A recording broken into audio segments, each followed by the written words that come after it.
Good evening and welcome to Tunnel Vision, a show presented to you by USCFootball.com. I'm your host, Jack Smith, joined in studio by Ryan Abraham and Shotgun Spratling. We were going to be recapping USC's 52-42 loss to Washington. We'll still do a little bit of that, but guys, we have to talk about some breaking news in the USC football program. Alex Grinch is out as defensive coordinator. Lincoln Riley relieved him of his duties earlier today. There's already a lot of thought in the chat. I'm sure we'll have callers later. We've got a voicemail that we'll get to.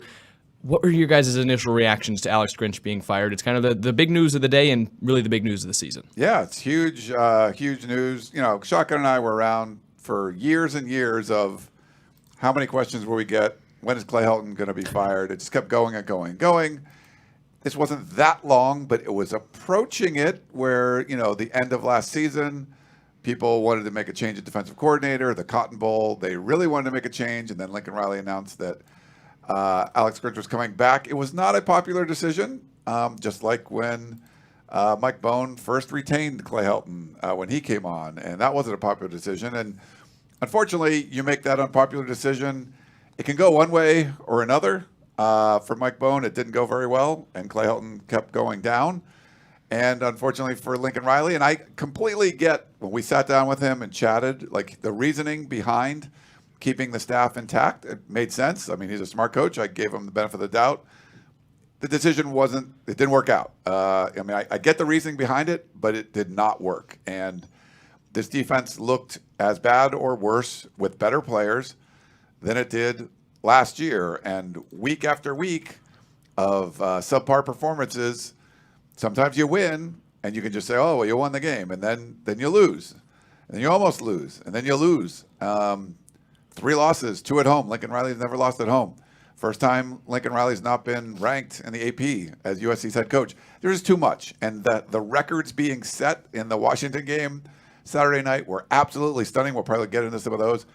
I don't think you had much of a choice. I know there were some fans that were saying, Alex Grinch is, he's going to bring him back and all this stuff. It's like, the way he was talking, you knew this was not, you couldn't keep this going.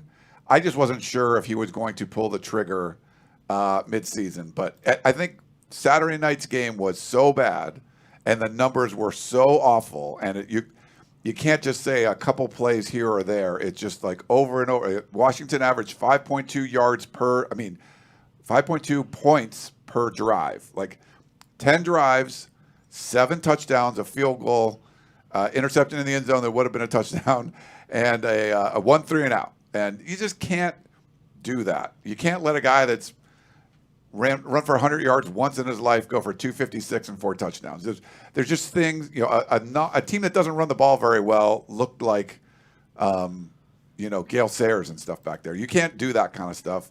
So I think Lincoln Riley didn't have any choice. And I know some people in the chat are saying, was this forced upon him? I think Lincoln Riley's making the decisions. I think he wanted, when he decided to bring Alex Grinch back, he wanted it to work. And I think he did everything in his power to try to make it work.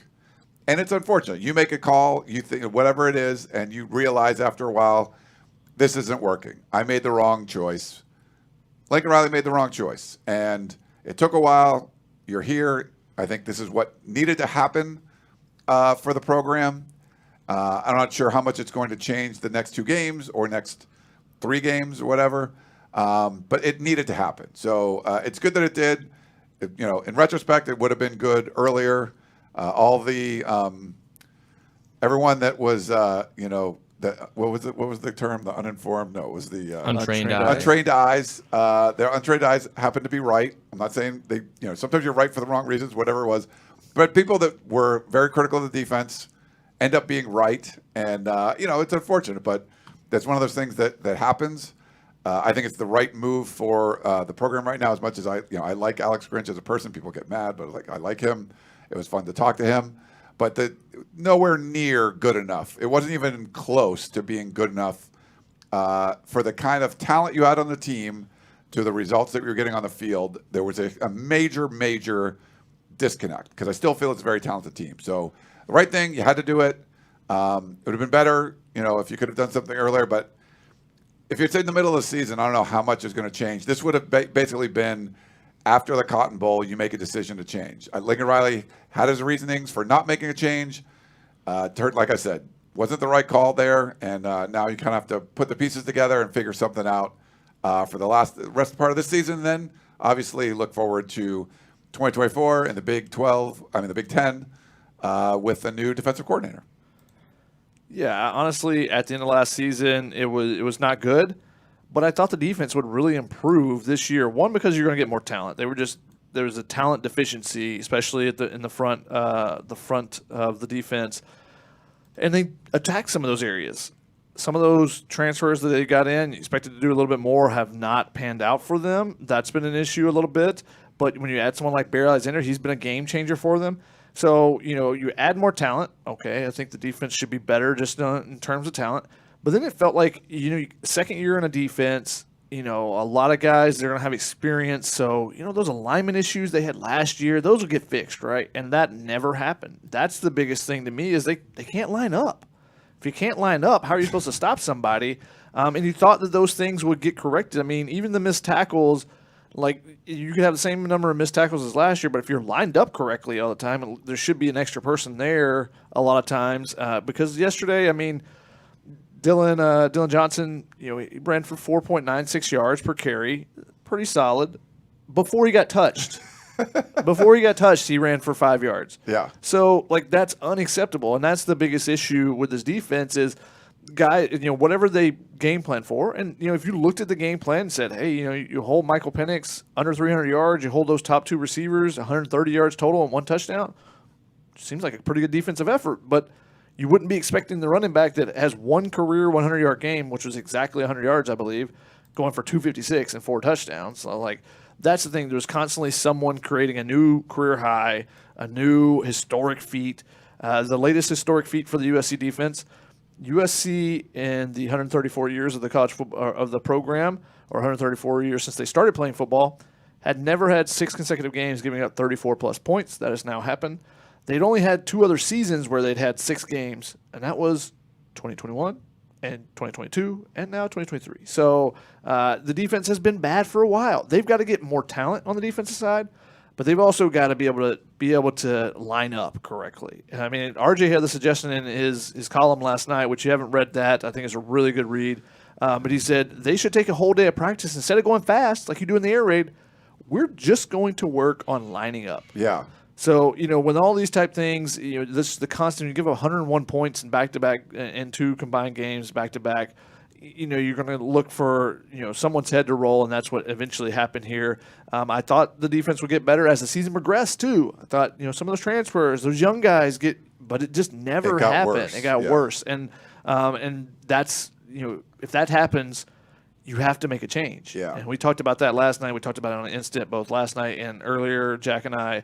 But it just seemed obvious. It seemed inevitable. So you might as well just rip the Band-Aid off now and start getting prepared for the future, I think. And, hey, you give some of those other guys, Brian Odom, Sean Newell, you give them an opportunity and see what they can do with it, and maybe something does change. But if you kept Alex Grinch, it was just going to be the same thing regardless. Yeah. So you're kind of betting all right, let's take a gamble and see if it does get better, because if it gets worse, it can't really. No, and I think that's the problem is you do want to see the defense get better, and it got worse. And I think some of the procedural things, high-level stuff, where they can't get lined up. There's things that you have to change your philosophy. Like, okay, if this is what we want to do, like if we're running a restaurant, we love the food analogies, and for whatever reason, as soon as the lunch rush comes in, the menus aren't there, or no one's getting their food on time. You're like, okay, you know what we're going to do? We're going to get the menus printed out a little bit earlier, or we're going to do exactly the same. We're just trying to make sure that, okay, have the waiter that's got to do, there's 15 things, make sure he gets the menus, and that's, the 14th things he does. And for each week, every day, it's like, okay, we're still not getting the menus to the customers on time. Their lunch is still not going smoothly. And you're not changing, well, okay, then our procedure is probably wrong. Like, we need to change this. Someone else is going to do this part of it. You have to do something different just to make it work. Like, you can't have defenders, as soon as the offense makes a shift, they put somebody in motion. Now everybody's screwed, and like you're taking people out of gaps, and there's only one defender on the side of the field where there's 2 wide receivers. You have to make a change. Like, we're going to do something different to address this problem. And it was like, we're not going to do something different. We're just going to make sure we do it the right way, the way we're supposed to. And I think that was the biggest problem. It was just like doubling down, tripling down on this is our procedures. We're going to keep doing it, as opposed to this isn't working. We're going to change the way we do it. We're going to the way we print out the menus and we're going to have the waiters come an hour early. Whatever it is, you change that so you can make sure lunch goes smooth. But no, you're like, well, everyone's just got to do their job, and then lunch will go smooth. Day after day, lunch is like a disaster, and you're like, well, why isn't it working? Change your procedure. And Alex Grinch, at least from the outside, it didn't look like anything was changing. They just were trying to execute better, and that's not good enough. You have to make a change. Like, look, this ain't working. Like, I don't want people looking at their wristbands when the ball's being snapped or looking to the sidelines, and that was happening way too often. So for me, it was more about every week when there were screw-ups, you didn't change something major. It was sort of just like, well, we just got to do this better. Or the guy didn't go in his gap. It's like, no, there are bigger problems afoot, if that makes sense. I think if I was sitting down for dinner and the waiter's jumping up and down and waving his hands, look over here, we got the wrong menus, I think it would throw me off a little bit. We've got some questions in the chat about whether we're going to take callers. We'll do that on the back half of the show. Same number as always, 512-4-TUNNEL. There's already so many comments in the chat. If you guys want to leave yours, leave any questions. We have like can get 700 to those people on YouTube right now. Holy cow. So let's, Shotgun, I know you've got one more. Not quite the Clay Helton firing. That was a pretty big one. We had over 1,000, I think, for that. Or did we get to two? We might have like 2,000 for I don't remember exactly, but it was a lot. Yeah. But yeah, I think I agree with Ryan. Like, it's not, this isn't the absolute fix. And hiring a new defense coordinator is not an absolute fix. There needs to be, you need to look at how you attack practices and, whether that needs to be changed. Now, maybe the new DC comes in and says, I need this much time, or I need this to be able to create a successful defense, and Lincoln Riley makes some adjustments. But it's not just if you sub somebody in, you sub the Jim Leonard or whoever that is the hot name on our hot boards and stuff. You sub that person in, and you do the same things at practice, and it'll be fine. Like, there has to be some different changes, and you expect a coordinator when they come in, and it'll be interesting to see who is retained, who is not, and all those type things that take place when a new coordinator comes in. Just simply, it seemed inevitable. And USC went ahead and made the decision today, announced it, and Jack and I were actually on campus, and it was, I would say, it felt kind of somber on campus. Some of the players that I did see, and that's probably more so, less this news and more so the game last night, but we'll see how they bounce back from this. It'll be a different media schedule this week as far as when we have availability, so we'll talk to Lincoln Riley tomorrow. Ryan and I will not, because we will be in Vegas for the basketball team. Real quick plug, basketball season starts tomorrow, people. If you're upset with how USC football is going, you got the number 21 ranked basketball team and number 21 ranked, I think, for the women's basketball team as well. Both of them will be in action tomorrow on True TV for the women and TNT for the men. We'll be covering it live from Vegas. So real quick plug there for basketball. Yeah, to plug, if you guys are not a member, so thanks to everyone that's in the chats on YouTube, Facebook, and Twitter. We're live on all the platforms. If you're not a subscriber to USCFootball.com, we just started a deal today, 50% off. So make sure you go take advantage of that.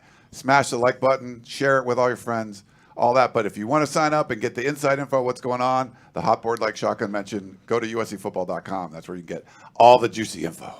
I'll pile on with one more. I know you guys had an interesting conversation just now before I got to the studio. Do you want to plug that as well?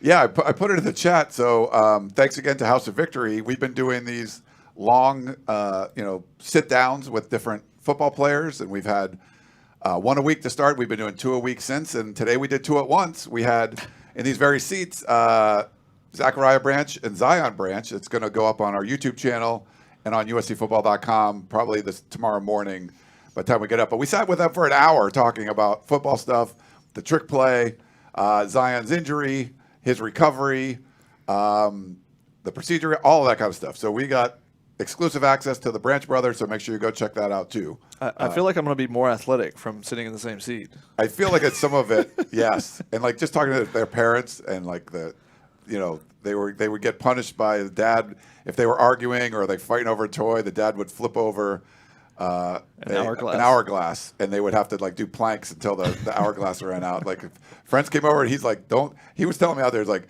don't tattle on each other. Don't mess things up. Just keep it amongst yourself. Fix it. If you don't fix it, I'll fix it. And he breaks out the hourglass. He was a great dude. Like, he was great to talk to. So the whole family was It's fantastic. an awesome family. So I hope you guys enjoy the four of us all had a really long chat. So it was fun. Well, not to make a more entertaining show more entertaining and cool, we've got a voicemail. We teased it earlier in the show. It comes from Fox Sports' own Colin Cowherd, who obviously runs The Herd on Fox Sports. He gave Ryan a voicemail last night, of course, before the news happened that Alex Grinch was fired, but we should still take a listen. I don't know how you don't fire Alex Grinch. The locker room would seemingly be so divided. The offensive players are putting up incredible numbers, and the defense, be it Washington or Cal, can't make any stops. And it's one thing if it was just a personnel issue, but they're in the wrong place seemingly every drive. A screen pass, a simple screen pass, looks like a flea flicker against that defense with gaping holes. At one point, Washington ran to the short side of the field, an off-tackle play. It gained over 30 yards. Goal line stand, USC's got half the team as small bodies on the field. It's not smartly schemed. It's not coordinated. It looks chaotic. Washington has limitations physically. USC's defense has lots of 4- and 5-star either transfers or recruits. And I'm also noticing players aren't getting better. Has Kalen Bullock really improved under Alex Grinch? I don't see it. Players aren't improving. Offensive players are, absolutely. Defensive players aren't. I think it's time for Grinch to go. Well, he knew something we didn't, I guess. That was sent. Yeah, it was sent earlier today before Alex Grinch was fired. But thanks to Colin for sharing some thoughts. It's hard to argue with what he said. He does follow the team a lot. I know he's a national guy, but he follows the team. Yeah, USC fan Colin Cowherd. That wasn't Fox Sports' Colin Cowherd. That was USC fan Colin Cowherd. Because it's the same thing that a lot of USC fans have seen, and a lot of the things that they have said and regurgitated over and over, because you keep repeating the same thing because the same thing, mistakes keep happening. And that was the big thing that I think led to this ultimately, is like nothing is getting better. And at this point, if nothing's getting better, just go ahead and change it and see if you can create a spark somehow else. And we'll see. I don't think there's necessarily the divide in the locker room like he mentioned. I feel like from seeing a couple offensive players, us talking to Zach Branch and whatnot, they're all upset that they're not winning, but they're not really putting the full blame. Now maybe personally they are, but like not talking to anyone. Not in the sources I've talked to, no one's like, this defense is. If it wasn't for this defense, blah, blah, blah. You feel bad for your teammates that they're not able to, play to the level that the team wants to play at. Yeah. Oh, we've got a couple super chats on YouTube. Thank you guys so much for sending those. The first one, $5 from James. He said, will the interim defensive coordinators be available for media this week? We didn't call them out by name, but Sean Nua and Brian Odom, defensive line coach and inside linebackers coach, will be the co-interim defensive coordinators. Yes, they will be available on Tuesday. So we get Lincoln Riley tomorrow after a closed practice on Monday, which normally does not happen. The co-interim DCs on Tuesday after practice. Coach Dennis Simmons, as well as offensive players after practice on Wednesday.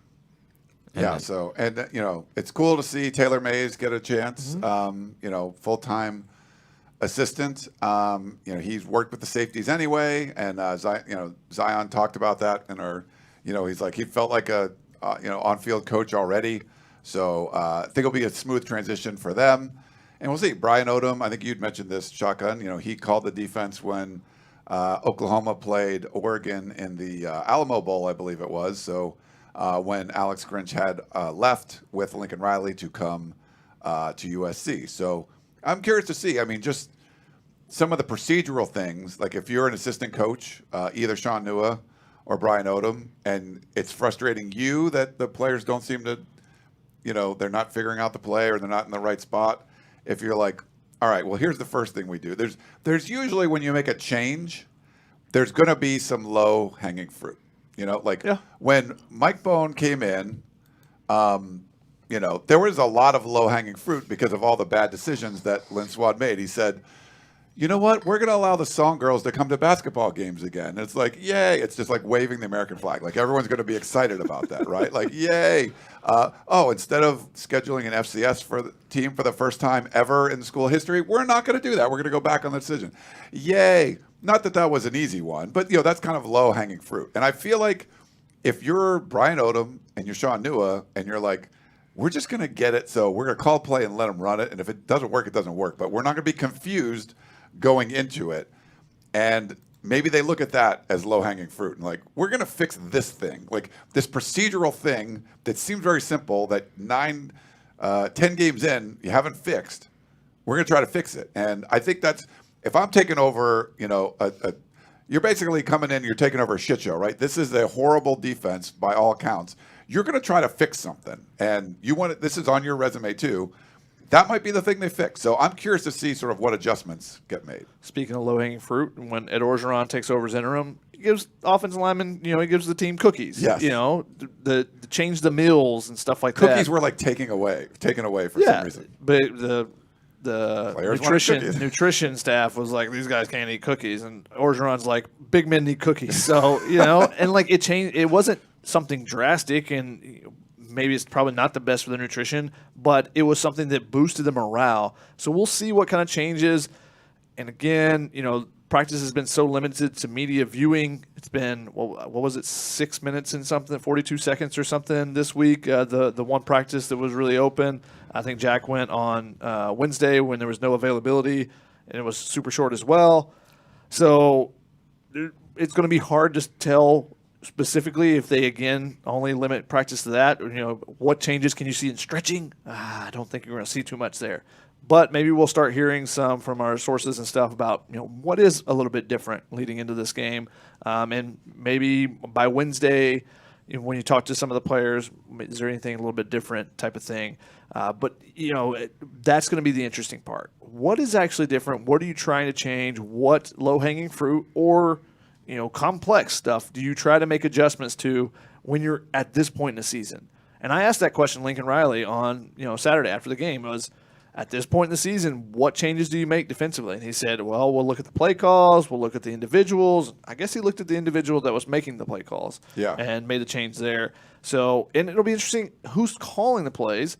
I'm assuming it'll be Brian Odom since he has done it before. Now, Lincoln Riley didn't appoint him, but because Lincoln Riley going to USC, he got the gig at Oklahoma for their bowl game against Oregon. So, he has the one game of experience. So if he's the one calling the plays, does he change the philosophy of the attack philosophy? How much are you going to be attacking? Now, it was different this game against Washington. It was very much a try to be bend but don't break, but they were just so out of place on the passes and stuff. They were giving up 5, 6, 7, 8 yards on every pass. So what adjustments are made there?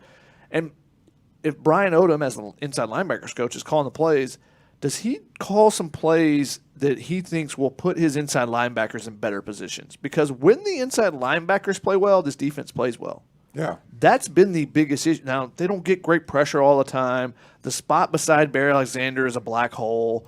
There's deficiencies. But they put their cornerbacks on islands all the time. But when those inside linebackers are having good games, that's when everybody's like, that guy's got to play more. And how many different guys have we said that guy needs to play more this season?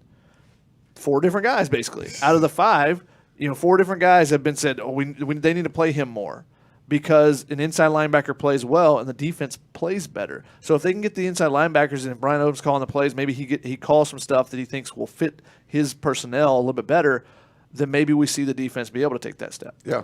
And we've got another super chat from Blackie Chan this time. We'll throw that one on the screen as well. Thank $5. He says, I know USC lost yesterday, but this feels like a win getting rid of Grinch. Christmas came early with his wish. And then he says, fight on, Trojan family. And I feel like that's the sentiment that we have seen. Shotgun and I, as we were walking to shoot the instant analysis on campus today, we ran across a member of the site and a fan of the work. And he's like, I always get my USC news from you guys. And so we asked him, hey, what'd you think of the news today? He's like, oh, what news? And so we told him, and he had his baby on his back, straddling over his shoulders, and he started jumping up and down with his kid on his shoulders. Literally jumped for joy. Wow. I don't think I've ever seen that reaction before, but shout out to, we didn't get his name, he and his son. He said, we're in from Denver. get a chance to come out. And he said there's no local news up there, obviously covering USC, so he follows the site. So we were able to break the news to him, but it was definitely a unique reaction when you present news to someone and they jump for joy. It was like he woke up on Christmas morning and looked out and like his wife put a car in the driveway with a big bow on it. Like that's the reaction that it was. Has anybody ever seen that happen? No, it happens in commercials and that's kind of it. And well, it might happen down here in Hermosa and Redondo. I got a bow on you the people. car once. It was like Did you put it on your own? No. When I got my Tesla like 9 years ago, it was 2014. Like they don't do it anymore, but like when I picked it up, they had a bow on that's it. not Christmas. That doesn't count. So if you bought it yourself, it doesn't count. Alex Ruiz has another super chat, $2. He says, "Who are potential replacements for defensive coordinator?" Go check out the hot board over on USCFootball.com. Yeah, I feel bad because Alex is spending money. However, Alex, you got to spend money on the site to be able to get all $2. that. You're not getting anything. From it, so Jim Leonard is one of you, them. though. I will say that Jim Leonard is one of them. It's one of the people on the hot board. Obviously, that's a name that's been thrown around a lot. Someone who's actually not on our hot board is someone that, if things fell perfectly for USC, and I told this to Jack earlier, would be Dave Aranda. Now, he's a head coach at Baylor, but if Baylor were to make a change there, I don't think there's anyone that's a better hire there because he's a good defensive coordinator and has worked with a prolific offense with that. It was 2019 LSU team. Yeah. So he's won a national championship with an offense. So he knows, hey, my defense may give up some points, but I know how to limit the opposition enough. That would be the home run hire. But again, that's USC made a run at him before. True, Like they did. So Brandon Sosna, and when he was here, that was someone on their list. And I talked to Brandon off it, and it was like, I don't know how close they were, but it seemed like there was a possibility, and he ends up getting the head coaching job. So you weren't going to be able to hire him as defensive coordinator, but someone they made a run at before. Now, he was a head coach at Power 5, so you don't necessarily need to go back to be a DC, but he could. He's got Southern California ties, so I mean. And again, that's all if Baylor were to make a move. There's no guarantee he's still a there. head He's coach making right a now. ton of money there. He's not going to take the step down to being a DC just because he wants to. So that's a far out one, but that would be like the home run hire to me. There, and there's some other people on the list. And the question then becomes, and also the difference. I would point out that was a different athletic administration. That was not Jennifer Cohen. Sure, yeah. That was Mike Bone. So there's no necessarily connection there that I know of off the top of my head of Jennifer Cohen with Dave Aranda. So it's not like she's going to look, well, Mike Bone went after him, so I'm going to go after him type of thing. So, but yeah, that's one I'm just throwing out there. But we'll see whether they go for someone with a good pedigree or someone that's up and coming, someone that Lincoln Riley has to cede power to.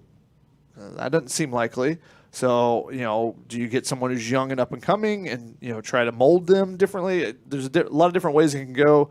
So we'll see how it kind of plays out. Yeah, I think one of the big questions, too, is does he go outside of the coaching tree? Obviously, Good point. a lot of the coaching staff that was brought over when Riley came over came from former relationships. We knew Alex Grinch came over from Oklahoma.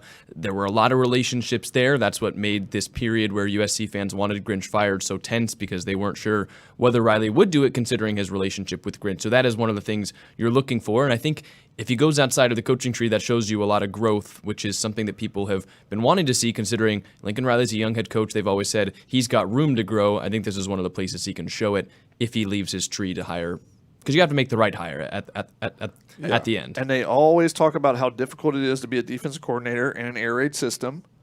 So do you try to find someone who's already in the system? Or you just try to find someone that has the best resume as a DC? Like, there's a lot of things that are going to go into this. And you talk about, him hiring Alex Grinch originally. Like, he didn't really have the connection with Alex Grinch. However, Alex Grinch obviously coached under Mike Leach. So there was that connection. So we'll see if it's a direct connection, if it's a connection to Leach or someone else in that tree that he's in. It's gonna take a little bit of while to play out too. I know there was a question, and maybe it's even is that a super chat? I was just going to pull it up. Jeff Rodriguez says, "What are the odds that USC hires the DC before the bye week?" Yeah, I would say that's very unlikely. One, because unless it's someone who's not actually coaching, whether maybe they're an analyst or something, that's the only way you're bringing them in, because you're going to be coaching your team because there's a game that week for almost every team in the nation. So, and the good teams. Now you may get someone after the bye week, conference championship week, like that may be when you can first start hiring someone if a team is not it's got their bowl game but not yet in their conference championship. But I would be very surprised if there's anything before the bye week. I would agree with that. There's a bunch of other questions here in the chat. There's obviously we'll have reactions to this for a couple of weeks. Are there any main kind of big key talking points that you guys want to hit on? Maybe before we talk about a little bit more about the Washington game, before we handle callers and questions, just any more thoughts that you guys feel like you want to get off your chest following this big move? I don't think so. I think it's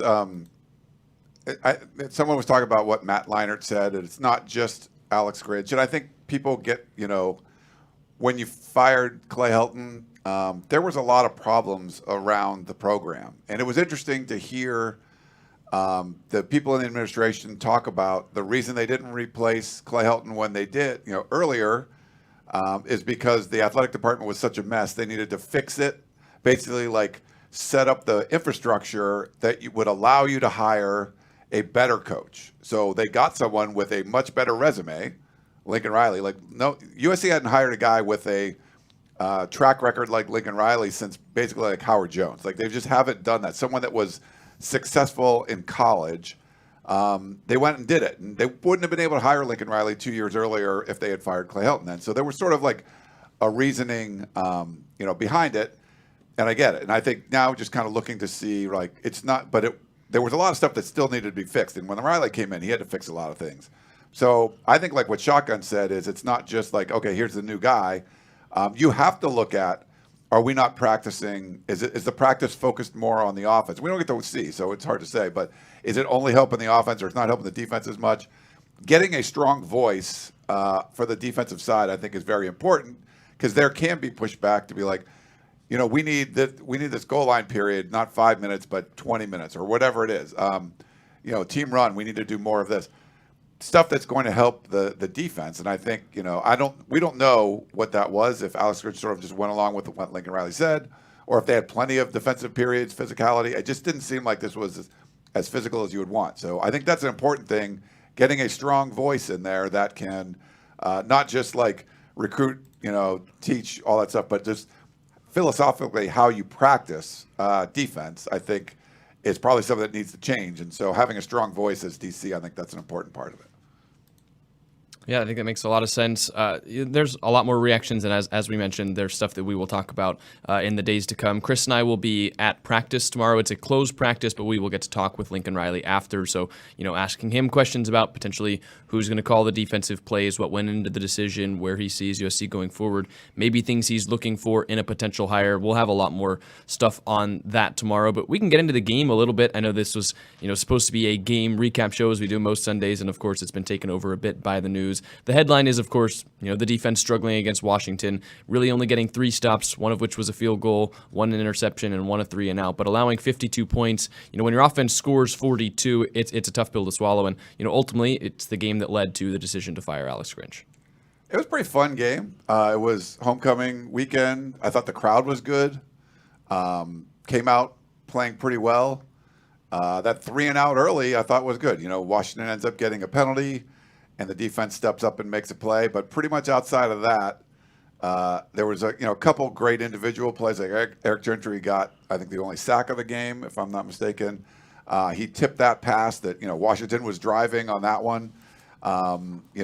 Creates that interception. Otherwise, that's it's probably 8 touchdowns and 10 drives instead of 7 touchdowns. But there just wasn't, the plays on defense just weren't there. And the initial numbers we saw were like 199 yards before contact for Dylan Johnson, but I think Pro Football Focus revised that a little bit, 129 yards. But you don't want to see, like, it was great to see Austin Jones. This is supposed to be 2 Heisman winners going at, or Heisman candidates going at, but the run game really kind of dominated. Austin Jones, 11 carries for 127 yards. That's great. Usually when you're averaging 11 yards a carry, it's because you have like 8, 10 carries, something like this. Well, Dylan Johnson had 26 carries and averaged that. Like, you can't do that kind of stuff. It was just week after week of making somebody look like, the next whatever, Heisman winner. And USC's been really good at that. Francisco Mendoza was like, oh my God, he's like the greatest quarterback ever. Or the pig farmer, like he's amazing. It just, it's Sione Vaki, like he's a safety, he's a two-way player. Like, yeah, he's not done much since then. So, and who was the wide receiver in the first game, the San Jose State game, who had 3 touchdowns? And I don't know if he's Nick caught one. Nash. Yeah. I don't know if he's got. He had 3 touchdowns in that game. And then he hasn't had one since, right? Or at least as of like 2 weeks ago. Yeah, something like that. Just that kind of stuff. It's just sort of like the same old, same old. So people are like, you want to do an emergency podcast? I'm like, this is not an emergency. Like, this is the same crap we've seen, week in and week out. But it was definitely fun. I thought Caleb Williams was amazing.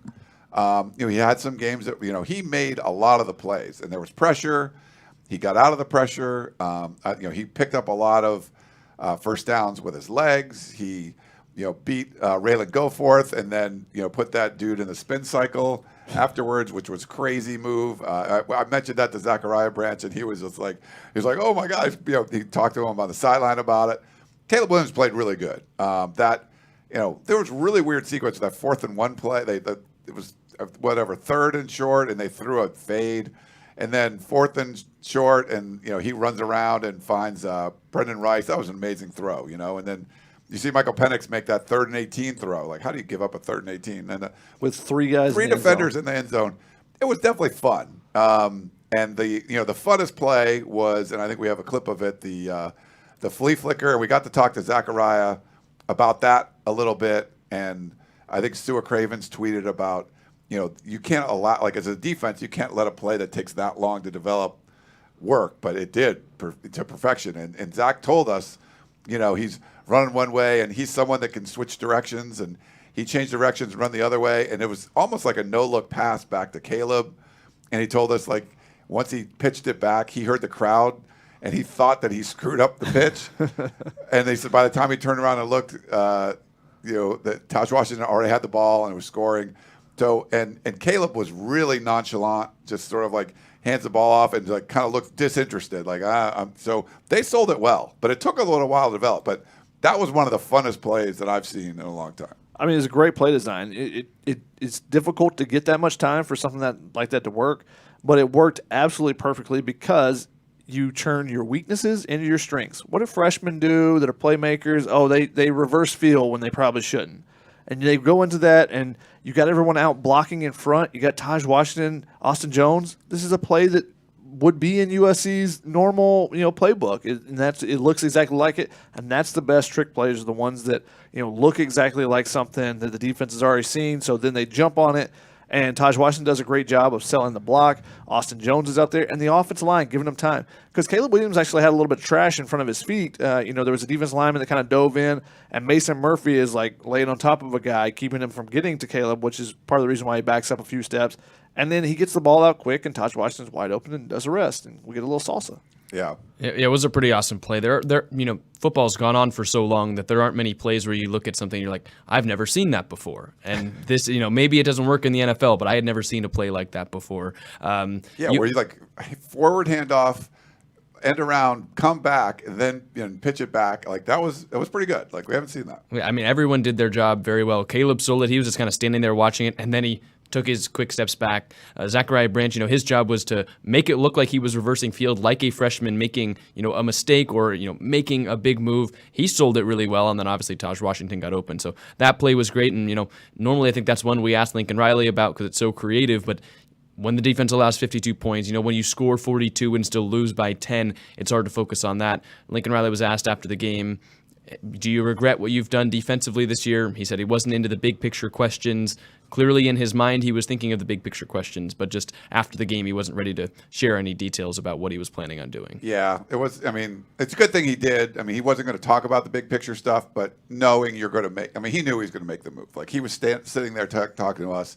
You're not going to say it, but I get it. Like this is better to put out a press release or just a release from USC is what they did. I think the killer play, we don't have to go too much of the game, and if you have other thoughts too, but, USC's down 3. They end up having to punt, but they pin Washington deep at their own 9-yard line. Very first play from scrimmage. It was not a trick play. It was literally a toss. And USC's been really bad at the ball got out further than what we think it was going to be. People are crashing in, and I mean, untouched for 53 yards. It was just wide open hole. Dylan Johnson, and you go from being backed up to potentially getting the ball back to, okay, now you're going to be down 2 scores and it's over. So that was, to me, that was the worst. That was the nail in the coffin, was that 53-yarder to me. No, let me back you up 3 plays. Okay. Because the difference in Washington being an unbeaten team and USC being a 3-loss team, I said this a couple times now, but first half, Washington scores a touchdown, penalty calls it back. The offensive line, this had nothing to do with helping the play continue. I mean, helping the play create a touchdown, but the offensive lineman continued to block, and you're not allowed to continue to play when your helmet comes off. So he continued to block. They threw the flag on it, backs them up, and that a couple plays later turns into 3rd and 18. 3rd and 18, after having a touchdown pulled off the board, Washington scores a touchdown. Great throw by Penix, fits it in between that, and great catch by Devin Colt, too, to hold on to that as he's going out of bounds. That was a fantastic catch, hands catch there. Same scenario, though, in the second half. 3 plays before what you're talking about. USC scores a touchdown. It's called back for a penalty. Deuce Robinson's called for holding on the Taj Washington screenplay. And what happens with USC? Do they find a way to still score that touchdown? No, they take a sack, and now they have to punt. So you've got the difference between a 7 points and getting 0 and having to give the ball back.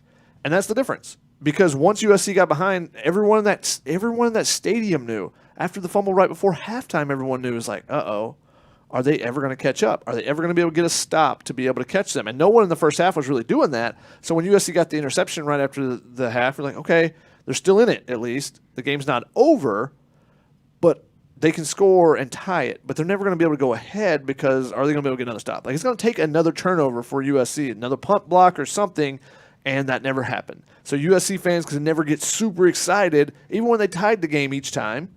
3 more times, I think, in the game? Or I guess maybe just 1 more time. But they couldn't get super excited because in the back of their head they knew the defense is never going to get that stop for us to actually take the lead. And so that's why it could have been an absolutely electric crowd, but it was tame in the second half. It was great in the first half. It was tame. They were excited, but there was that thought in the back of their head. And I mentioned it. It was the 2011 game, Oregon, if you remember that game, Ryan, where game day was here. I think it was Halloween weekend.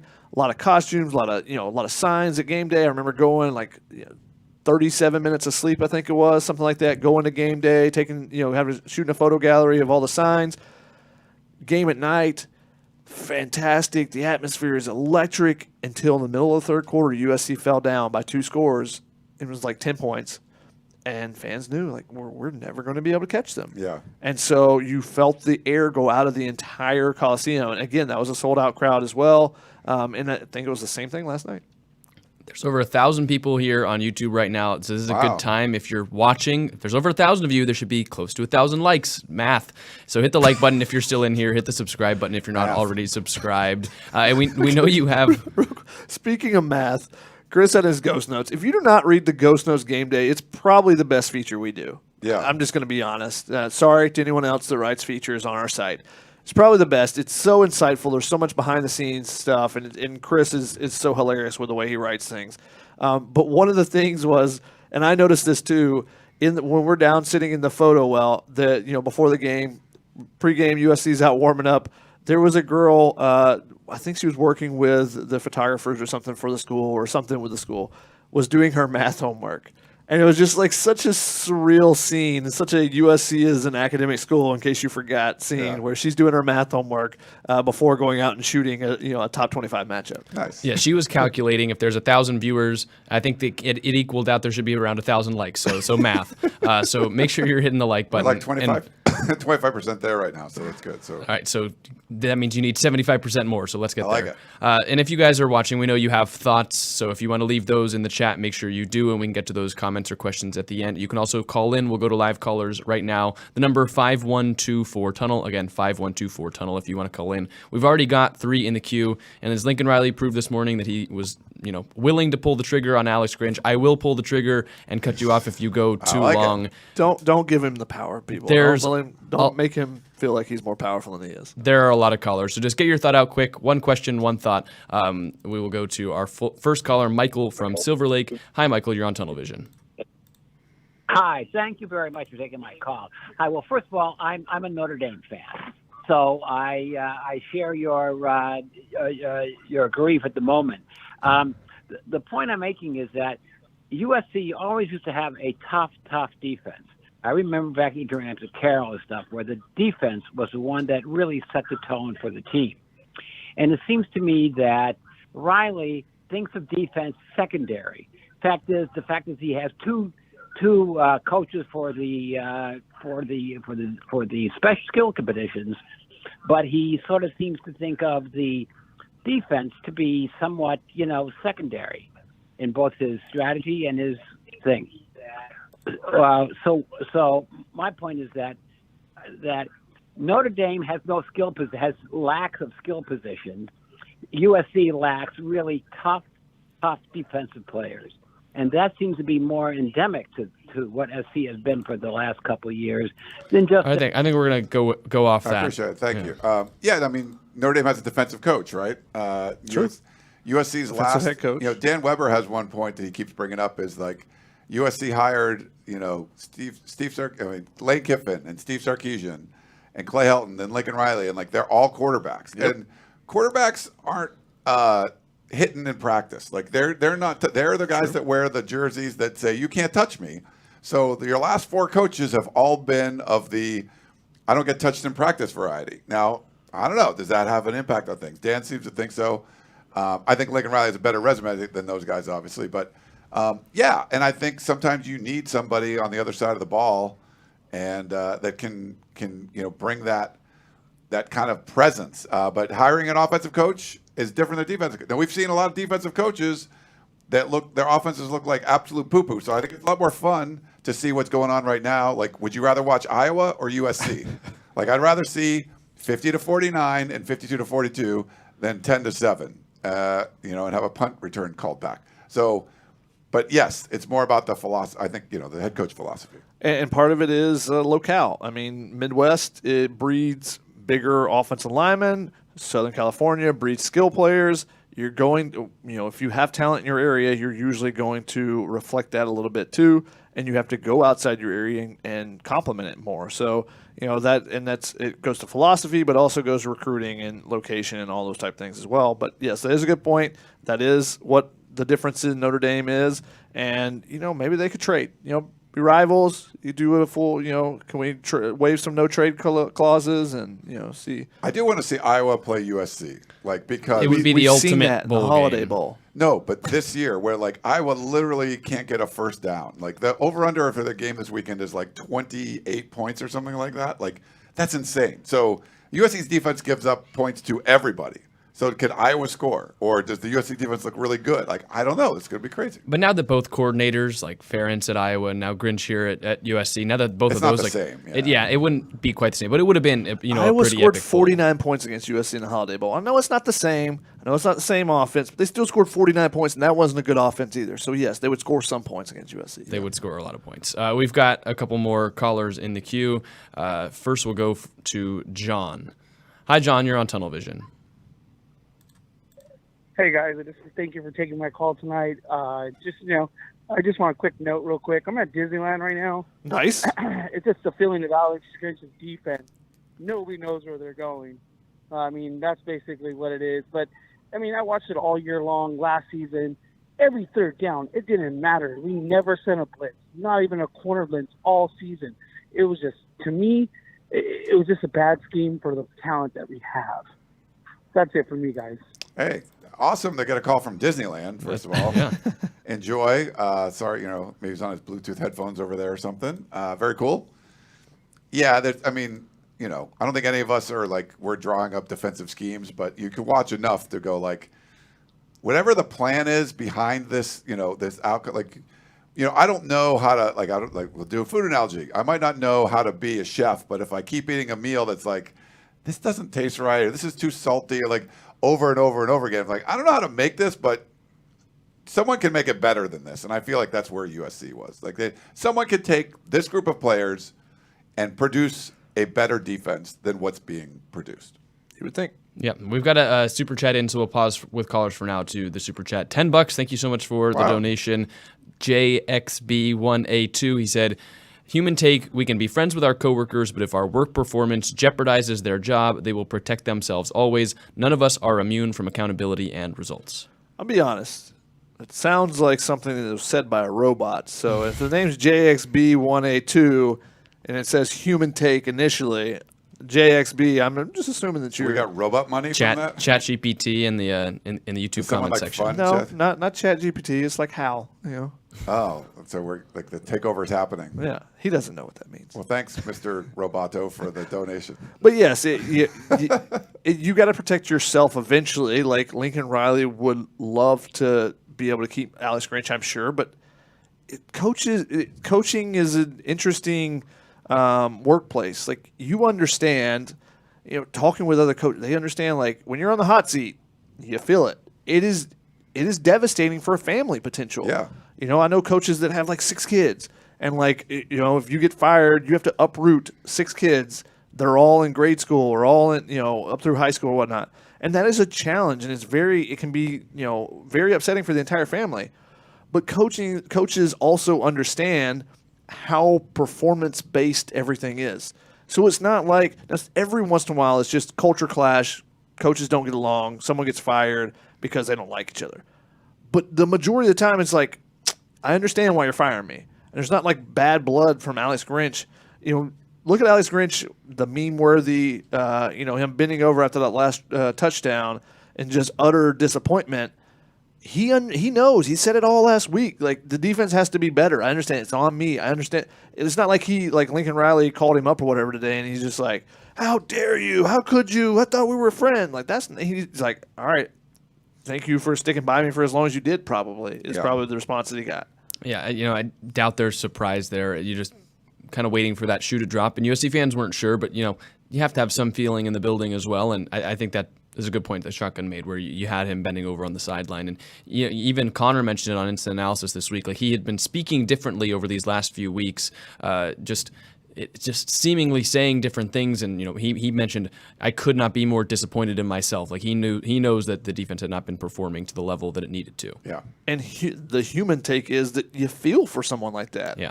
He's trying. It's not like he's sabotaging the team.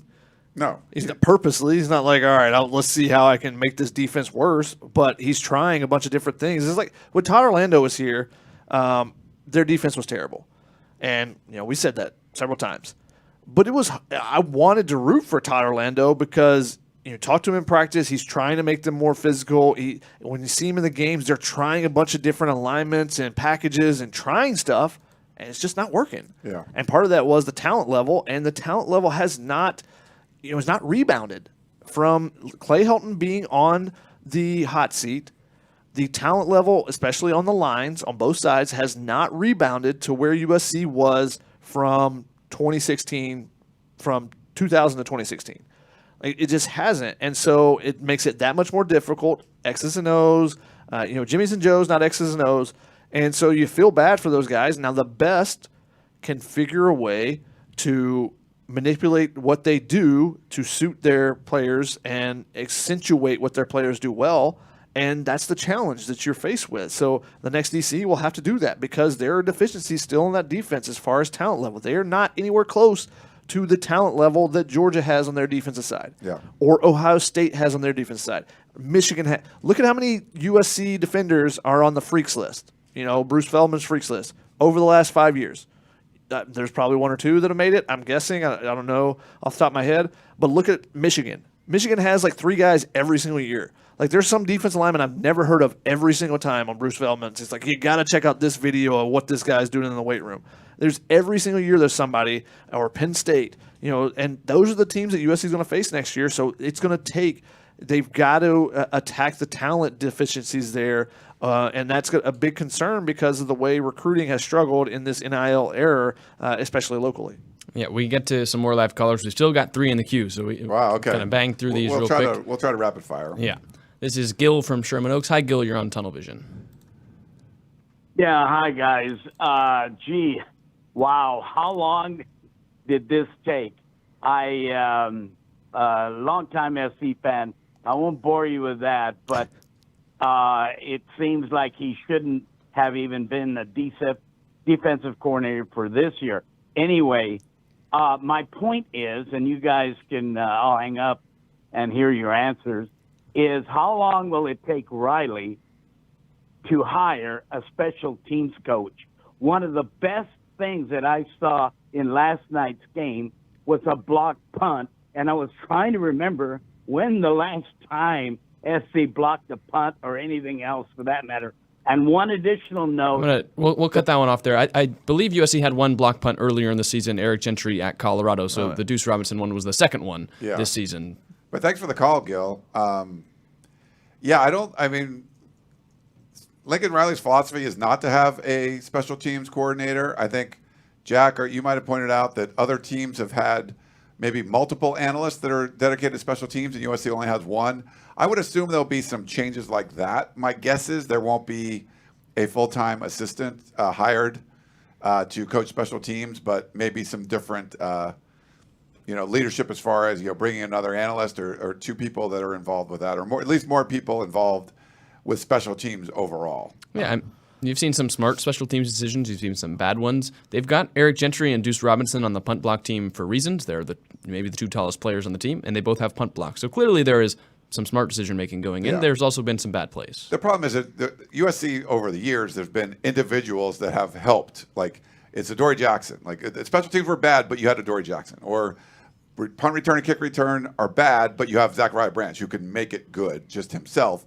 We have a couple of tall guys that you can use, and they can block kicks, So things like, Zach Banner blocking extra points. Mm-hmm. Yeah, so USC's been good with individual players, but you would love us schematically to be sound on special teams. They just haven't been that way. Who was Pete Carroll's special teams coordinator? He didn't have ones early, and they gave for the Iowa game, the Orange Bowl, they gave up a kickoff return for a touchdown to start the game, but they were so good it didn't matter and destroyed them. Then I forget his name, Dennis Slutak, I think, was he was their special teams coordinator, and they actually were good. So I think 2003 and 4, they actually got good on special teams. So he was a grad assistant that was running it, and that was the first time Pete Carroll had someone doing that, I guess, and they actually were good. But he still wasn't putting in the time there. I think later on they had somebody, but it wasn't always that way. But USC was just really good on the other parts of the ball. So. They were really good in 2004 returning kicks and punts because there was a number 5. Reggie Bush helped too. Yeah. But they had a coordinator also that was just name Ryan Daugherty the coordinator in your mind. It's because it's not a paid position. He still coaches them up. He's the guy on every. He's the one that they rally around at every. We're about to go get a kickoff return. We're about to do a kickoff coverage. He's the guy that's in the middle of it. Now they may split up and Kyle McDonald works with the punt returners but the overall aspect of it is Daugherty. So I don't it's not going to happen. If you listen to his answer, Lincoln Riley's answer on Tunnel Vision, he explained it, and I thought he explained it very well. Trojan's Live. But yeah. Trojan's Live would be cool. But he explained it pretty well about, when he got this job, he had the opportunity to know people's backgrounds, and everyone kind of has a background in special teams. As you're coming up in coaching, you have to do stuff like that. That's part of kind of the grunt work a little bit of being as a grad assistant or, being on the low end of the totem pole as an analyst or what, you have to work your way up, and everyone does a little special teams. Daugherty is a former punter, so he's the guy that leads, is the key there. He's the one that's probably designing the formation of the fact that, if you watch them punt, they actually snap the ball at an angle. Mm-hmm. And they'll flip the sides of it. That's all coming from Daugherty. He's the special teams coordinator, just not in the actual title. So I think we should just eliminate the whole conversation about when is he going to get a special teams coordinator and just say it's Ryan Daugherty and blame him if the special teams isn't great and congratulate him if the special teams does well. I think that's the solution because I'm tired of the special teams questions and because I have to listen to him harp on, they only had a special teams coach. Stop fair catching the ball with Zachariah Branch. Block for him better. Well, they can't block, so you got to block for him better. Do it. Hire a special teams coordinator so they to block help better. Them block. Yeah. Teach them how to block better. You need someone that can teach you how to block. We'll keep going rapid fire. Well, real quick, Zachariah Branch. We talked to him a little bit about it. You guys will get to see that later, talking about kick returns and stuff. And I asked him about our teams covering them differently, and he said yes. It's an adjustment period for him. He's never been a kick returner before. He told me he hasn't been a kick returner since 8th grade. So he's learning, all right, when do I have to hit a hole? When do I have to do that? So that's a learning experience for him too. So the blocker's got to do better, but he needs those reps if you're going to have him be back there. So get that man the ball. Let him. Many touches, anytime it can touch his hand, I want it to happen. Just hopefully he doesn't take those big hits he's taking some of the times. All right. 3 more callers, and then we'll go Jeez. to questions and just finish it out. Dave from Iowa is calling in. Hi, Dave. You're on Tunnel Vision. Hi, guys. First off, last night on Instant Analysis, Shotgun, you said that USC has done a disservice to Caleb Williams. Well, with respect, you're wrong. It's not USC. It's Lincoln Riley because of his head coaching philosophy of just caring about the offense, not the defense. Again, the famous saying goes, offense wins games, defense wins championships. I don't think Riley knows that or understands that or has learned his lesson. What are your thoughts? Thanks, Dave. And there's a lot of people saying like wasted the Caleb Williams years, and I don't look at it that way. Like there's sometimes there's like a sunk cost philosophy about you were throwing bad money after good or whatever. I get it. Like the right choice was to fire Alex Grinch after the Cotton Bowl. Lincoln Riley had his reasons, didn't do it, whatever. But In hindsight, the right choice. in hindsight, yeah. But I feel like you still like Caleb Williams is still his generational talent. Lincoln Riley's had a lot of them. Like he's been able to coach a lot of guys that were really freaking good at quarterback. I'm sure he's going to coach more, and you can get somebody else that's really good that's going to be a quarterback as well. I think part of this was rebuilding a once proud program that had really fallen on extremely hard times. Like you go back and watch some of the 2021 games, like losing to Cal. Like there was a lot of bad juju in that game. Like that season, it took a lot. I mean, last year you can't discount. You got another Heisman. Like that's something the university covets more than almost anything. National championships. They love their Heismans. They market them all the time. Every recruit that comes in, Heismans are a big deal around USC. Getting one in your first year as head coach, that's a big deal. You won 11 games. It just doesn't happen that often. So I wouldn't say this was a waste. I mean, he got another Heisman. You've elevated the program back. You were nationally relevant again. Yeah, they've taken steps back, this year, but I don't know. Lincoln Riley's still a young coach. You're learning from that, and you get to go, move forward on it. So I wouldn't say it's a waste. I mean, I think they could have had a much better year if they had a different defensive coordinator or they had a better defense for sure.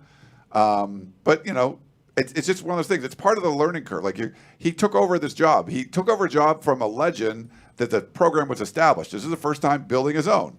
So you're going to make some mistakes building your own. First mistake, or biggest mistake, is keeping Alex Grinch. It's like, okay, well, you hope he learns from that and keeps building on it and is able to get more generational talents at quarterback and win more Heismans and win more games and all of that.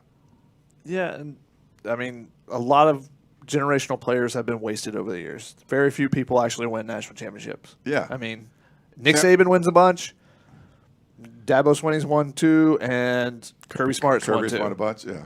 So I think that's all for active coaches right now. Or Right, no, Jimbo. Mac Brown's back in. Jimbo, I forgot. yeah. Yeah. Wait, does Jimbo even count anymore? I think we used to rescind his I national mean, he had championship. Jameis Winston, and it was great. Yeah, It's like- and he made the most of a generational Yeah. quarterback there. But yeah, USC did a disservice to Caleb Williams, but Lincoln Riley is USC football. Yeah. He's the one that makes all decisions, so it comes down to him. I would agree with that. And it's unfortunate, but I don't buy into, well, he's just learning as he goes. No, you can't waste a talent like Caleb Williams. You should have made the right decision sooner. So it's very unfortunate. I'm very disappointed in that for Caleb Williams because he's a kid that gives everything. He does, yeah. And you want to see those type of kids succeed. A kid that's not afraid to show emotion. And I think, again, going back to our interview with Zachariah Branch and Zion Branch, Zachariah Branch had some great things to say about that too. And, he's generational talent. And I think he's a generational person. I don't know him that well from not being around as much, but he is – everyone raves about him as a teammate. Yes, he has NIL deals. Yes, he paints his fingernails. Yes, he's done fashion show. He's his own person. But he's also the guy that would like to, after a loss, or even a win, he would like to go home and cuddle with his dog and watch some shows. Some other players in the past, some other quarterbacks in the past would be like, I need to go get drunk right now. I need to go get a drink. I'm going to the club or whatever. He's just like, I just want to go home and, chill out, relax, and be with my own thoughts and cuddle with my dog. Yeah. He's his own individual, and he's a fantastic person from all accounts of everyone around him. So I feel very disappointed for him to not be able to get that. And someone said, stop calling him a generational quarterback. He's going to be the number one pick. I still think that. And there's some things he still needs to clean up, but I think he's different than any quarterback I've ever seen. So to me, that's generational. Yeah, he was still the best player on the field. I think he reinserted himself as like you watch him play. He's the best quarterback in college football. Maybe he's not having the best season this year. Statistically, he's very close. I don't know if he passed Michael Penix in passing yards because I know he bested him yesterday. But the wins haven't come as much this season. But he just proved that again last night. And also, if the seasons would have been reversed, if USC was having this season last year and they were 11-1 going to the Pac-12 championship this year, fans would be ecstatic about the direction of the program. Unfortunately, their success created the expectations coming into the season, and they haven't lived up to them. All right, we've got a couple more callers that we'll get to. First one comes from Michael Ortiz. Hi, Michael. You're on Tunnel Vision. Hey, guys. Super excited to call in and everything like that. So first off, I just want to say it kind of blows my mind how people are trying to still hate on Lincoln Riley. Yes, he's made a mistake keeping Grinch. He's corrected that mistake, and, we're going to move forward from this. My question to you guys is, do you think Jen Cohen's going to leave this decision solely to Riley? Is she going to kind of give her input on it, or is she going to try to work with them to find a DC, and then your thoughts on that? And then finally, I just want to ask, who are your guys' top pick for a defensive coordinator who you would love to see coming forward? Hey, Michael, thanks for the question. I think the administration got involved when Clay Helton had to get rid of, I think it was Clancy Pendergast, or was it Todd Orlando? Maybe was it Clancy Pendergast? I don't remember. Maybe it was Orlando. I don't know. The administration got involved because Clay Helton was not didn't have a big Rolodex. It wasn't a strong head coach. This is a weird one for me. I definitely talk to people that think that the administration, Jen Cohen, would be involved, but Lincoln Riley is a guy that kind of controls things. I think there's going to be my personal opinion. This isn't sourced or anything. Just that's going to be his call because he's someone that is a strong head coach that has made decisions that have worked and won games and conference championships and gone to playoffs and all those things. Clay Helton wasn't any of that, and he just wasn't that strong of a leader. And so the administration kind of stepped in to sort of try to fix things. Bring in Cliff Kingsbury, all those kind of stuff. So I don't know. I mean, maybe involved somewhat, but my guess would be this is a Lincoln Riley decision. I don't know what you think. I mean, it'll be a cohesive, collaboration. Because you're not going to go just pick whoever you want, and the AD still has to sign off on it and everything. So then the question becomes how much does Cohen's context come into it? Those type of things. Do they use an outside search firm? Do they use an outside source to help search for them? There's different ways you can go about it, but it will be a collaborative effort. But it will ultimately come down to Lincoln Riley. Now he may be all right, here's my three choices. Which one do you want to pick? Type of thing, or here's the two that I would be fine with, but he'll be the one presenting those two. Or it may be the other way around. And they give him three options and he picks one, but it would be a collaboration there. It's not going to be Riley can't just say, I want to hire, I don't know, someone who's got multiple DUIs and is a terrible person. And they just be okay, yeah, you make a lot of money, so we'll just do it. That's not going to happen. So I think the philosophy thing too is you need, there might be some rethinking of how the kind of person that you want to bring in, the kind of power that they would have, and how the defense is run. Because I was getting a new offensive coordinator, Kirk Ferentz and his son Brian, but Kirk Ferentz is still running the program. Do you think he's going to bring in Graham Harrell or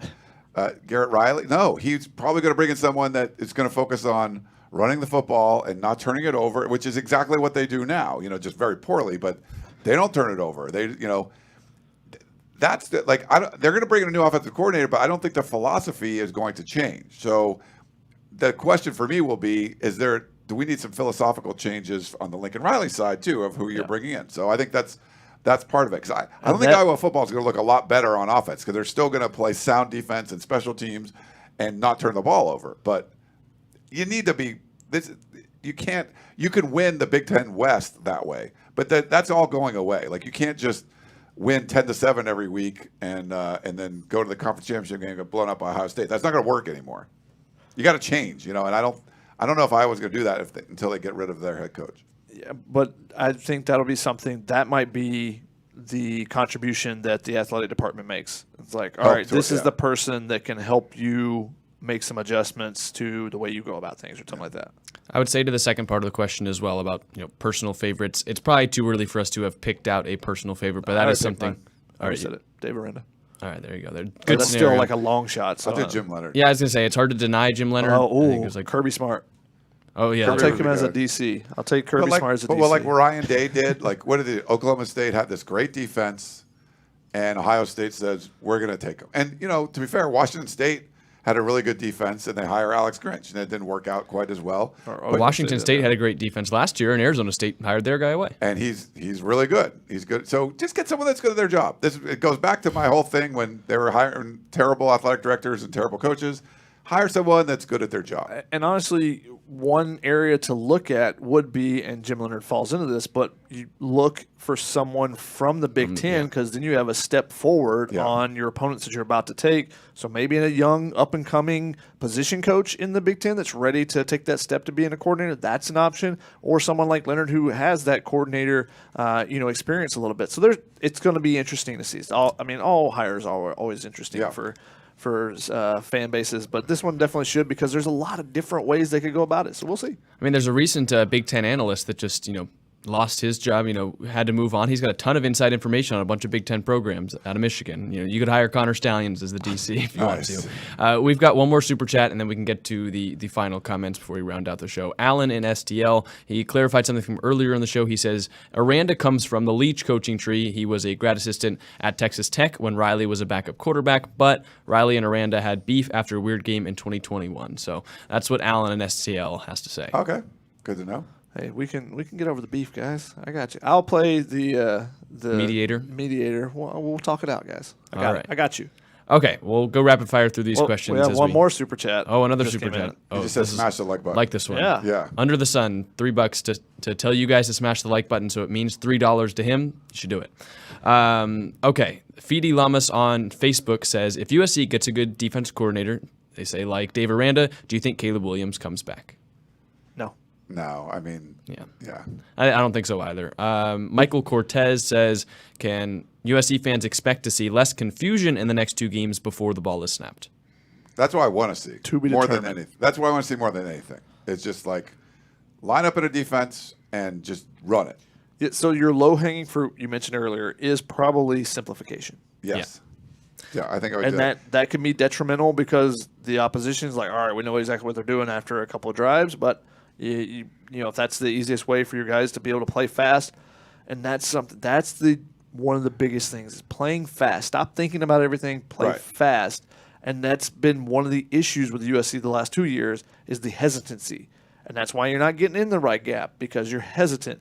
And after we had our conversation with Zachariah and Zion Branch, I was chatting with Zachariah about the work he has to put in, and he talked about getting from high school level to college level and spring, how much film study he had to do to be able to not be thinking about things and be able to play fast. So I thought it was a very interesting kind of conversation. Maybe I'll have some more stuff on the war room next week. And real quick, like the offense was doing this too. Like they were screwing up pre-snap, if you remember the Arizona State game, and they fixed it. Like they weren't, you don't need to be in the perfect play call, just run a play. And I feel like the defense is trying to get in the perfect position, and they didn't change. Like the offense changed, like let's just run the damn play, and it's going to work. And it does. And the defense is still like trying to they moved. Now what do we do? So make it, just make it simpler. Whatever you got to do, just get them out there and be sound. Like we're going to run this play. We might all run it and be in the wrong place, whatever. We're going to do exactly what we're thinking about and not change and be confused. Oh, and they've got you've got a good coach on the offensive side. If you get a good coach on the defensive side, then maybe you can expect to see less confusion. I don't think you can expect anything going forward, especially, in Autzen. It's going to be absolutely crazy there at 7:30. A Buzzer Beaters super chat came in, $10 from Dan. He says, even if you are an offensive wizard like Coach Lincoln Riley, it seems like you need to have a solid knowledge of how to run a defense. Certainly you need to make certainly you need this to make an informed hire. Does Riley know defense? I mean, yeah, I mean he's a smart coach, and I Coach Hyde, Harvey Hyde this morning talked about he wanted to see Lincoln Riley go on the defensive side of the ball and start running some stuff too, because you're coaching against defenses as an offensive coach. So I mean, you know stuff on both sides. So he would like to see him get more involved. Lincoln Riley said he was going to get more involved in the offseason. We don't know how much more involved he got, but yeah, no, I think you coach football. Like it's not just one thing. You know a bunch of stuff, and you can have some ideas. I don't know if he shared ideas or if they just kind of kept it separate, but you're the head coach. I think sometimes you got to get involved in those other things too. Get somebody who's really smart on the defensive side and see what happens. Brandon Staley might be available soon. He's a really good defensive coordinator, not so much as a head coach, but yeah. Well, there you go. Another super chat. Thank you guys so much for all the super chats today. Kevin Morris says he's got a name for all of us. Will Muschamp, the current co-DC at Georgia, former head coach, and was the special teams coordinator at Georgia in 2021. Seems like you could hit two birds with one stone there. The problem is Muschamp's never really left the Southeast. Yeah. The farthest he's gone, I think it was Texas, I think he was at for a little bit as a DC. So that'd be a hard pull, I think, in that regard. But I would love it because it would make for great photos. He is a psycho on the sidelines, which makes for tremendous photos. Nice. Daniel Smith on YouTube says, what has happened to USC's pass rush? Wasn't USC leading the league in sacks before Notre Dame, and now we have just 2 total in the last 4 games? It's a great point. And I think it's gone down. 1, you're facing better opponents, and 2, you're scouted more. And when you're going against better opponents that have tape on you, all right, now that twist, they're prepared for it. Or that stunt or that blitz that you're bringing, they're prepared for it. And they're just not finishing off plays, too. And it hasn't helped that Jamil Muhammad hasn't been great. He created so much havoc for other people at times. You had the pass rush from Barry Alexander up the middle. Teams are double-teaming him because, like I said, the spot beside him is a black hole. And then Jamil Muhammad was creating stuff off the edge, and that was helping push people into Solomon Byrd, or Solomon Byrd was pushing people in. They're not getting that group pass rush as much anymore, and Jamil Muhammad's kind of fallen off in that regard. And then you didn't have Romello Height available yesterday in the game. He was dressed, but he did not play at all. So Braylon Shelby's been in there. And yesterday in particular, they didn't really try to attack. They tried to fall back, and their 3-man pass rushes were not very good. And, I'm not going to get to the other part. That's just being mean. There were a lot of questions about the strength and conditioning program as a potential, asking whether USC should move on from some of the coaches in the strength and conditioning department. I highlighted one from Earl Burwell on YouTube, says, what about the strength and conditioning, as the team needs to be more physical, or is that just coaching? Before you get to the strength and conditioning, you have to recruit big players. So people are like, well, they're getting pushed around. Like, where do you recruit defensive tackles that are 6'2", 270? Yeah, they're going to get pushed around. That's the big, does Barry Alexander get pushed around? If everyone looked like Barry Alexander, would people be like, Benny Wiley's got to go because he's not made Barry Alexander no, they haven't recruited those big players. So, you look at those guys, they're cut up, they're strong, but they're not recruiting those type players, so their smaller players get pushed around. Yeah, it's really hard to they could have the greatest strength and conditioning program or the worst, and it's really hard to say. You can't just say, well, here's a result on the field. It sucks. Blame strength and conditioning. The strength and conditioning could be really good or above average or a little below average. It's really hard to tell. We're not in there. It's not levels of expertise. I think you just throw that out there because you're not happy with something. I don't think that's fair. You might be right, but you can't know that, And it's easier to see, I think, the wins in the strength and conditioning department on some of the guys that were smaller before and have now been bigger, as opposed to when you're looking at the defensive line. Are you going to notice the difference between 290 and 300 on the defensive line when you compare to maybe a Kalen Bullock or Eric Gentry, who have both been reported to have gained over 15 pounds over the offseason? There are wins there. Kalen Bullock looks a lot bigger this year when you compare to what he was last year. Are you going to see that difference on a D tackle? I'm not quite sure. Yeah. Gino Quinones looked much different this year. He put on 25 pounds as an offensive lineman, but there's a difference in an offensive lineman being 6'4" and going from 290 to 315 versus, again, a 6'2", 6'1", 270 guy and asking them to put 20 pounds on a frame that's not built for 20 more pounds probably. All right, we've got one last question on YouTube, and it's definitely a big one. Will the move to fire Grinch improve recruiting results? Not necessarily, but the hire of a new DC could change. They did pick up results. a commitment like right afterwards. Yeah, I'm sure that's. He's like, all right, Grinch is gone. I'm in. Like, yeah, the 2026 commitment. That was already coming. I believe he said that he committed last week, and it was just announced today. Yeah. Yeah. Definitely a possibility. I think it is more, yes. The next DC will determine a lot. Kind of like, when they fired Clay Helton, it's not like commits started to come to USC. They kind of backed off a little bit. They're waiting to see the next hire. Lincoln Riley comes in, and then the commits start flying. Yeah. Tracy had a question real quick, too, just about Darwin Barlow and Roderick Brown. Yeah, like, I haven't seen Brown. He comes back because, Lloyd, Marshawn Lloyd's not able to play. His first touch is a touchdown. Darwin Barlow comes in. His first touch is 43 yards to the one, and his second touch is a touchdown. Like, now we didn't see him much, but pretty good. Like, yeah. Did see him again. Yeah. Austin Jones was playing very well, they put up a lot of points. And all plays into the game. It's like, this game is not one you can be like, why did you not run the ball? This is not the game you can say that. Because when they didn't run it much in the second half. I think they could have run it more in the second half. They didn't run it much in the fourth quarter when they were down and trying to catch Even up. in the third quarter, I don't think they ran that much. But wasn't that when Darwin Barlow had his touchdown? They also punted twice. Yeah, like, it's one of those things. Like, it's hard to nitpick the offense. And here's the thing, like, you want to be feeling like this on defense. This is the program you kind of want to have where you're like, our fourth string running back is so good, why doesn't he get to play more? It's like, well, because the third string running back is good and the second string running back is good, and they can take over when the first string running back is out. Right now on defense, you don't really see that at many positions. You're looking for a starter to step up, as opposed to when you're talking about the offense, you're like, well, why doesn't wide receiver number 7 get more run? He looks like he could be really good. Look at what running back 4 is doing. Like that, you're trying to build that on the defensive side as well. Yeah, instead of on the offensive side, you're asking about Darwin Barlow, who doesn't get playing time, but Marshawn Lloyd's been fantastic. Austin Jones filling it. Austin Jones, I think Chris tweeted something about. He's like a superhero when he steps in for an injured starter. Oh my gosh! Yeah. He's always fantastic.